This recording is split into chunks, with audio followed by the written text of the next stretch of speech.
Assalamualaikum warahmatullahi wabarakatuh. Perkenalkan, nama saya Safa Insyirah dari semester 2C. Pada video kali ini saya akan mereview materi mata kuliah hukum pidana yang disampaikan oleh Ibu Profesor Dr. Hajaini Nuraini SHMH dan asisten dosen Bapak Dr. Muhammad Rendi Aridayandi SHMH. Pembahasan kali ini mengenai bab 7. Alasan penghapus pidana, yaitu alasan yang memungkinkan seseorang yang melakukan perbuatan yang memenuhi rumusan tindak pidana tetapi tidak dapat dipidana. Alasan pembenar terbagi menjadi 3. Yang pertama alasan pembenar umum, yang kedua alasan pembenar khusus, yang ketiga alasan pembenar di luar undang-undang. Selanjutnya itu alasan pemaaf terbagi menjadi 3. Yang pertama alasan pemaaf umum, yang kedua alasan pemaaf khusus, dan yang ketiga alasan pemaaf di luar undang-undang. Selanjutnya itu daya paksa atau overmatch. Dalam doktrin, daya paksa dibedakan menjadi yang pertama daya paksa absolut, yang kedua daya paksa relatif. Yang selanjutnya daya paksa dibagi menjadi 3 bentuk, yaitu yang pertama pertentangan antara dua kepentingan hukum, yang kedua pertentangan antara kepentingan hukum dengan kewajiban hukum, yang ketiga pertentangan antara dua kewajiban hukum. Selanjutnya yaitu bela paksa atau nodwear. Bela paksa atau nodwear ini diatur dalam pasal 49 ayat 1 KUHP yang disebut alasan penghapus atau peniadaan pidana.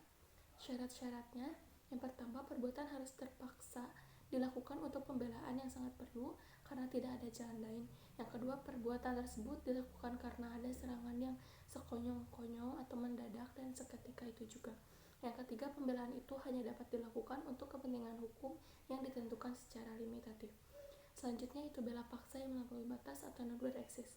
Nodwear excess harus dilakukan dalam hal adanya guncangan jiwa yang hebat, perasaan takut, khawatir atau bingung, perasaan marah yang sangat. Bela paksa dapat dijadikan alasan pemaaf dan bukan pembenar. Selanjutnya itu melaksanakan ketentuan undang-undang, disebut juga Wettelich Vorschrift yang diatur dalam pasal 50 KUHP.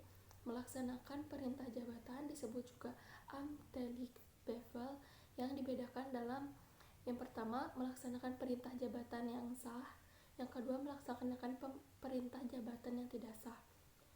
Selanjutnya alasan penghapus di luar undang-undang terdiri dari yang pertama diatur dalam jurisprudensi, yaitu yang pertama fungsi negatif dari sifat melawan hukum material.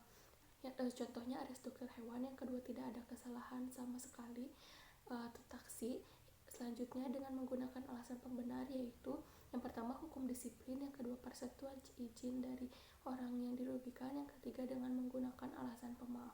Sekian dari saya, mohon maaf apabila terdapat banyak kesalahan dan kekurangan. Wassalamualaikum warahmatullahi wabarakatuh.